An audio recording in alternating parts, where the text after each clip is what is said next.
देवता अमर कैसे हो गए? उन्होंने अमृत पिया, राक्षस अमृत नहीं पी पाए। असल में समुद्र मंथन के बाद जब अमृत निकला तो देवता दानव दोनों उस पर टूट पड़े, क्योंकि सबको पता था कि पी लेंगे तो अमर हो जाएंगे। लड़ने झगड़ने लगे। भगवान ने कहा कि मैं बांट देता हूँ। विश्व सुंदरी रूप, विश्व मोहिनी रूप धारण करके आए और उन्होंने बांटा। देवताओं दैत्यों की लाइन बना दी, अलग अलग बैठ जाओ। और देवताओं को अमृत दे रहे थे, दैत्यों को मदिरा। ऐसा ही लिखा हुआ।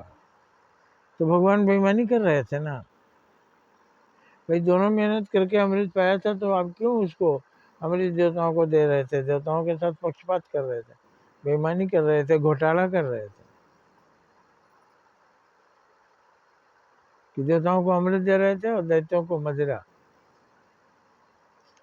असल में अब आप जब ये बात आएगा तो जरूर आप विचार करेंगे कि भगवान परम परमेश्वर क्या आदमी है जो बेईमानी करेंगे? उनको बैंक बैलेंस करना है कि बिल्डिंग बनवाना है? भगवान का तो सारा सृष्टि ही धन है, सारा धन के मालिक है वो तो घोटाला नहीं करेंगे। तो वहाँ घोटाला क्यों किया?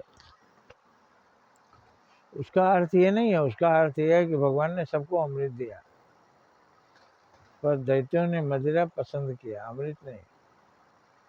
अमृत क्या है?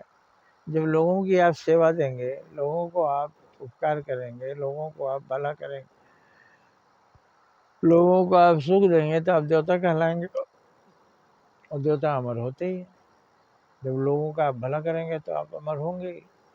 लोग आपको कैसे भूलेंगे, आप बताइए। आज महात्मा गांधी को हम नहीं भूल पा रहे हैं, सुभाष चंद्र बोस को नहीं भूल पा रहे हैं, रविन्द्रनाथ ठाकुर को नहीं भूल पा रहे हैं, रामकृष्ण को नहीं भूल पा रहे। ये महान पुरुष आकर के दुनिया की सेवा की है। अब कहे भगवान आए तो पाप का नाश किए, अधर्म का नाश किए, धर्म का विकास किए। ये भी सेवा ही है। अधर्म का नाश करना सेवा है। अगर अधर्म का नाश ना हो तो ये अत्याचारी, अन्यायी, चोर, बदमाश आपको जीने नहीं देंगे। राक्षसों का संहार किया। राक्षस माने क्या होता है? सिंह वाले आदमी। सिंह वाले आदमी को किसी ने देखा है? सिंह वाले आदमी, सिंह किस लिए होता है? मारने के लिए पशुओं के पास होता है हथियार। तो ये आदमी जो लोगों को दुख देते हैं उनको ही राक्षस हमने कहा। तो आपको भी अमृत मैं पिलाना चाहता हूँ, पी लीजिए। जहाँ भी हैं लोगों का भला करना सीख लीजिए। प्रधानमंत्री जी और तमाम मंत्रीगण ये जान लें कि उनको बहुत मौका है देश के लोगों का भला करने का। अपना भला मत करिए, आपका भी भला होगा। जब देश का भला करेंगे तो लोग आपको सिर पर बिठाएंगे, आपकी तस्वीर दिल में बसाएंगे, आपकी पूजा होगी, आप महान पुरुष कहलाएंगे। और जब आप पद पर रहते हुए कुछ नहीं करेंगे, अपने लिए बनाएंगे, अपने लिए बना रहे हैं कि आप अपना बिगाड़ रहे हैं। अगर आप चोरी कर रहे हैं तो अपना बना रहे हैं कि आप बिगाड़ रहे हैं। एक दिन पकड़ाएंगे, यहाँ भी बेइज्जती होगा। और वहाँ तो खैर, वहाँ तो आप झूठ बोल ही नहीं सकते, क्योंकि चित्रगुप्त आपके माथे में ही बैठे हुए हैं। गुप्त रूप से आपका सारा चित्र बन रहा है। जो कुछ भी आप कर रहे हैं, सोच रहे हैं, सब कुछ। तो अमृत पी लीजिए प्रधानमंत्री जी और तमाम मंत्री, और तमाम विरोधी लोग भी अमृत पी लीजिए कि लोगों की सेवा से ही आप धनवान होंगे। धनवान माने यशवान, धनवान माने स्वर्गगामी, धनवान माने विमान पर जाएंगे आप।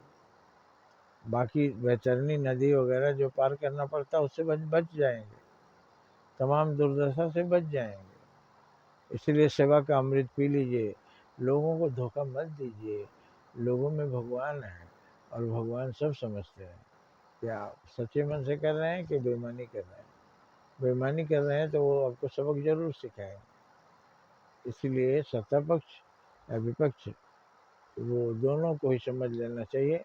ईमानदारी से सेवा भाव में उतर जाइए, चालाक मत बनिए। उसके सामने चालाक बनेंगे जो बनता है वो महाबुड़बक आदमी है। जय हिंद, जय भारत।